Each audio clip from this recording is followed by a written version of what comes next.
Hello and welcome to Clamoring Towards Truth. Thank you for clicking on my video. For any of you that do not know me, my name is Josh.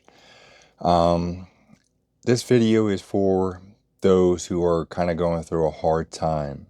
By hard time, I am mainly referring to like physical abuse.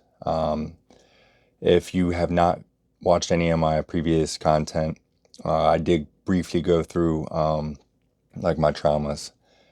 There is more than just physical abuse that did occur in my life, but that is for another video for another time. This is mainly just going to be on me laying out kind of my circumstances on what happened while I was being physically abused. Maybe in there, those who are as well going through physical abuse will find kind of like some kind of knowledge or wisdom for themselves just by me sharing my experiences and or how I was able to like get myself through it. Again, if any of you are going through abuse, stay strong, keep your head up. You're not alone. If you find anyone that you can actually talk to, cherish them because I did not have that.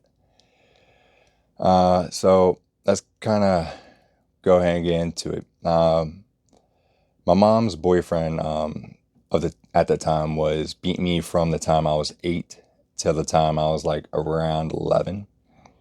But he was the closest thing I had to a father figure. All right, so with that being said, I haven't seen my actual dad since I was 4, and I'm currently 33. So that was a lot of time frame when not having a father figure. So this guy beating the shit out of me, he's the closest thing I have. I'll take it, I guess. But again, like I was young. I didn't know how to handle anything. And like I said, I didn't really have anyone to talk to. So uh yeah. Let me just go ahead and kind of just touch base on like all the stuff. Again, if you didn't watch my previous video, the first time he did beat me, it was a random occurrence because normally he would beat me like in the middle of the night. He would wake me up, take me downstairs. Well, I lived in an apartment at that time. So my bedroom was in the dining room. We would go through the kitchen and then go down the stairs to the basement and or garage where he would beat the shit out of me. That was the main spot where he did it. The first time though was in my mom's parents' bedroom. But yeah, the first time, again, if you didn't watch my previous video, it happened way back in the day when Burger King was doing a slime promotion. All right. For those of you who do not know what slime was or is, I don't know if it's still on. It was on Nickelodeon, and it was a show where contestants would be called on, get asked questions, and have to do stuff. And if they don't, or time runs out, or whatever, a big ass bucket of slime would like dump on them. Hence the name slime for the show. Anyways, Burger King was doing a promotion for them, and they had a green slime. We all go into the kitchen to eat. It was my two sisters, and I am the youngest. And his son, Josh, and his daughter. I'm going to leave the other names out because that's not important. The only reason I did say his son's name is because him and I share a name, so it's kind of plays hand in hand. And I also don't know if he decided to beat the shit out of me to dim my light so his sun could shine brighter. I don't know. But I'll say it worked a little bit. But anyways, he called me into my parents' bedroom. He told me to shut the door and told me to pull down my pants and started like beating the shit out of me. Me being 8, started crying, scared, ended up pissing on the ground a little bit. He saw that I piddled and made the beating worse. He started beating the shit out of me a little bit more. Again, with the time frame of the wailing didn't actually last that long. And to me, it actually wasn't the most painful thing. The most painful thing was when it was over and I was able to go back to the kitchen, and no one, my sisters, his son, his daughter, not one of them asked me why I was crying, what was wrong. They just pretended nothing happened. I didn't matter. Like, anything that I was crying about was none of their concern. And it was at that point in time when I figured out that I don't have anyone to talk to. I just have myself. And that was the first time. Well, that was a skewed perception, I guess. I don't know. But that's how I took it. It was a lot for low me to process.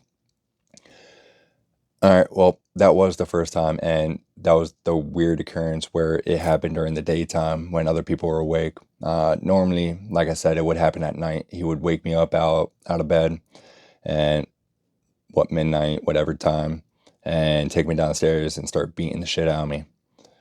But this is where it also gets kind of tricky again, because not only would he wake me up to beat me, he used to wake me up to do a paper out. So I used to be stuck in this like perpetual loop of trauma and fear if he would be like wake me up to go on a paper out and before school, and or if he was waking me up to beat me.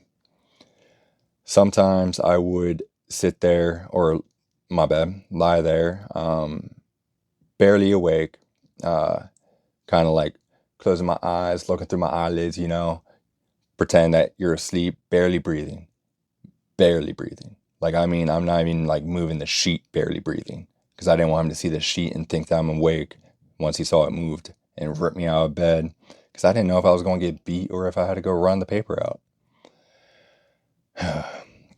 But I wonder if that also played part with my sleep paralysis later on down the road. Uh, but yeah, that only helped me out every now and again, because he he would beat me quite a bit, and like I said, it lasted for about 3 years. Uh, but sorry, um, but yeah, that occurred during like my formative years when I was like finding out how to be a little human. Uh, but like I said, he was my only father figure. Everyone else, all I had was females, so I didn't really know how to be. Uh, all that trauma ended up having me like shut down, and like I went to the place where I felt safe, and that was inside. Um, Although during the beatings, I did find like this like nice way of kind of like going through life, or rolling with the punches, if you will. I used to pretty much have the days reset. All right. And that would dictate if I had a good day or if I had a bad day.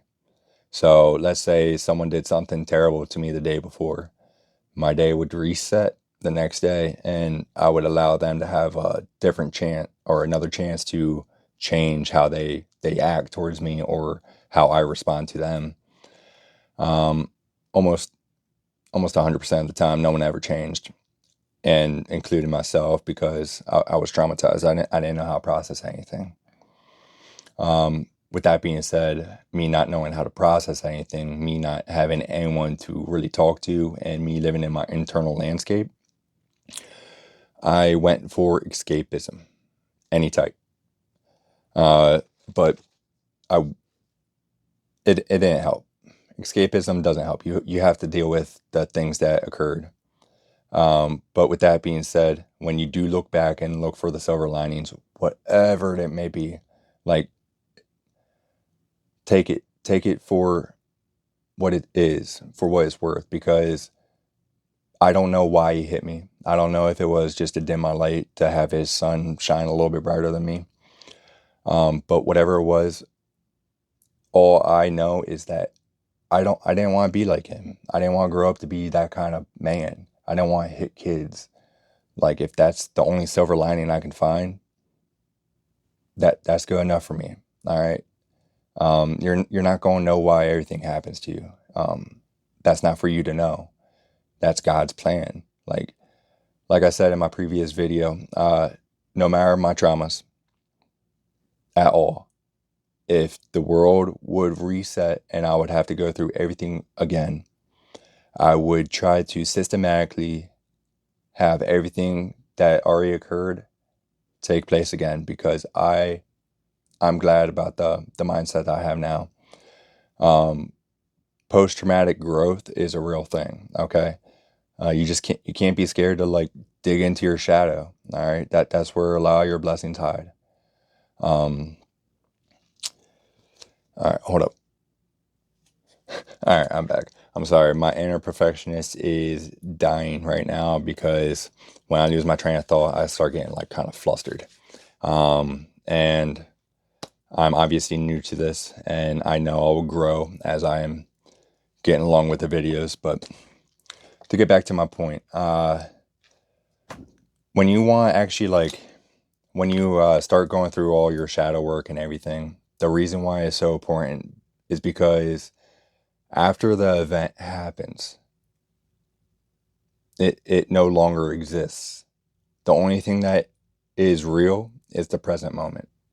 So the more you like try to carry your past along and like keep on thinking about it, the more you're living in an illusory world. Okay. So, and the more you're taking yourself out of the present moment. Um, but the reason why I say that is because the more you actually live in the past and the more you kind of like think about it, the more you might be skewing it, because other thoughts might get put into play and different kind of circumstances might take you out of the original context of what originally occurred. Um, but yeah, that's easier said than done. That's for further on down the road after you get through a lot of your traumas.